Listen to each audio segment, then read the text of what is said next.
What does real change for Portland mean? Tonight on The Story.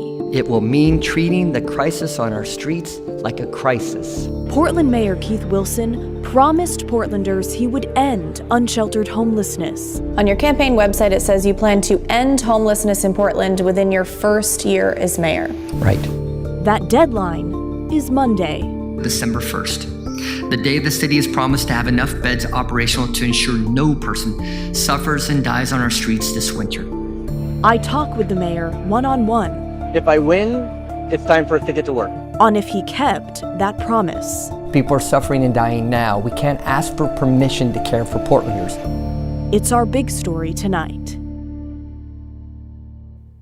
So since the start of his mayoral campaign, Mayor Keith Wilson has pledged to open 1,500 new overnight shelter beds by December 1st, which is Monday, in an effort to, as he says, make it so no one has to sleep on the streets, effectively ending unsheltered homelessness in the Rose City.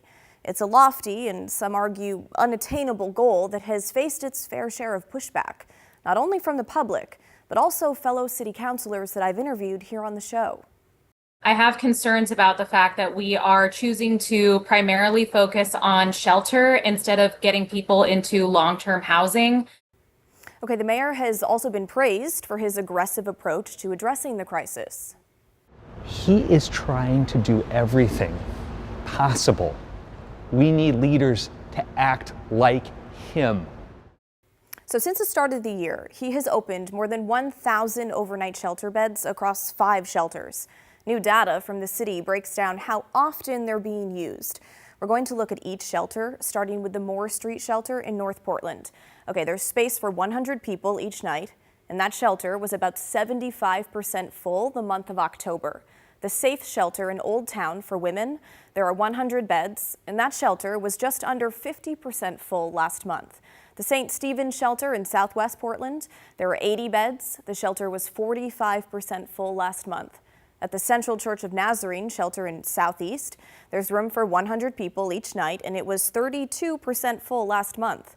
And lastly, the Northrop shelter in Northwest, there's room for 200 people, and it was 65% full last month. Okay, the latest data from Multnomah County shows there are over 16,000 people experiencing homelessness, with over 7,000 unsheltered, and nearly 4,000 others whose shelter status is unknown. On November 1st, the mayor resumed enforcing the camping ban. The latest city report shows from November 13th to the 19th, the Portland police went to 63 camps and talked with 98 people. 18 accepted shelter. 29 were arrested. Okay, with all of that in mind, today I was given 5 minutes with the mayor. Here's part of our conversation. Since you ran for mayor, your promise to Portland has been that you will end unsheltered homelessness by December 1st, which is Monday. Right. Will you keep that promise? Yeah, it's a goal that we've set, and it's a goal that the team has achieved, which is exciting. You'd really want to clarify ending unsheltered homelessness. Our goal, our main focus was to make sure that we had a life-saving bed for every person, every night, for everyone who wants. And on Monday, with our goal being achieved, we have capacity ready for anybody who's ready to come inside. How many beds will be open come Monday? We have 1,100 beds that are operational or set to open, and then we have 400 beds in reserve with operators ready to go. As the need arises, we will flex up and make sure that we're ready for anybody who's ready to come inside. So that's been the headline this whole year, right? Yeah. Ending unsheltered homelessness by December 1st. Just opening 1,500 beds, that in your eyes will end homelessness in the Rose City? I'm glad you brought that up. That is only one part of a really multifaceted goal. We've got reunifications where we're helping people get back home to loved ones. We're opening up and creating vacancies in housing projects. It's so much more than just shelter. That's just one part of a continuum, but it's making sure the entire continuum is flowing and helping people all the way to the goal, which is really housing. So 1,500 beds. There are more than 7,000 people Yeah. sleeping on the streets of Portland.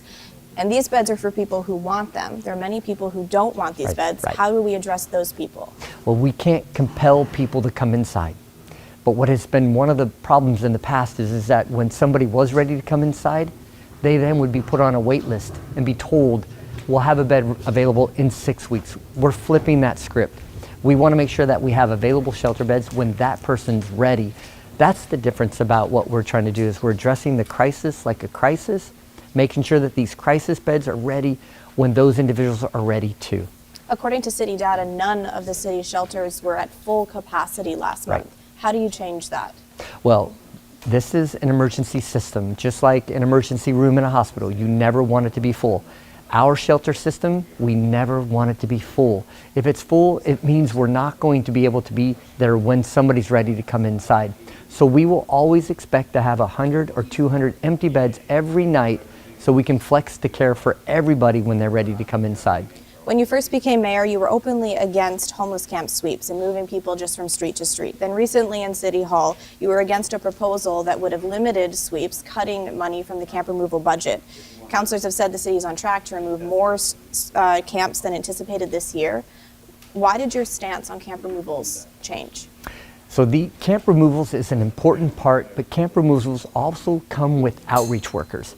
That's how we get to connect people with the shelter systems. Can you confidently say that every person whose camp is cleared is offered a shelter bed? Yes. But they're not all going into shelter. No. But that's the person's prerogative. We can't compel people in the shelter. Many people who live near some of these shelters say it has upset the neighborhood and their quality of life.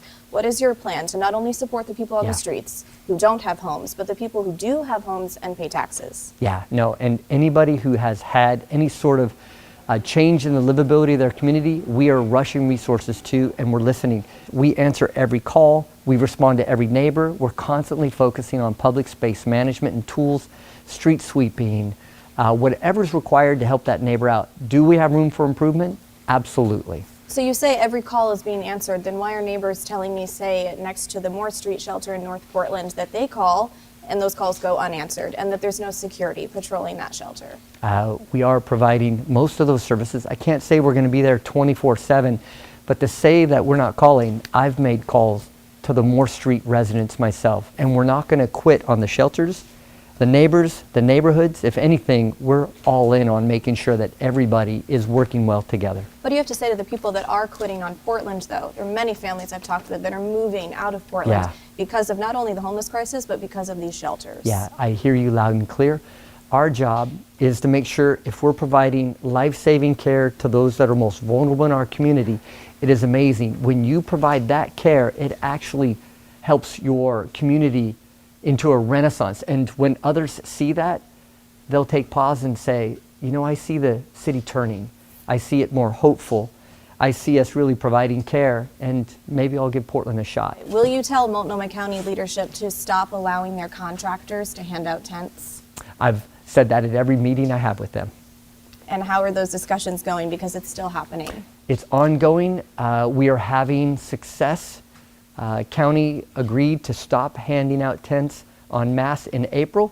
They still have some programs in which they feel compelled to hand them out.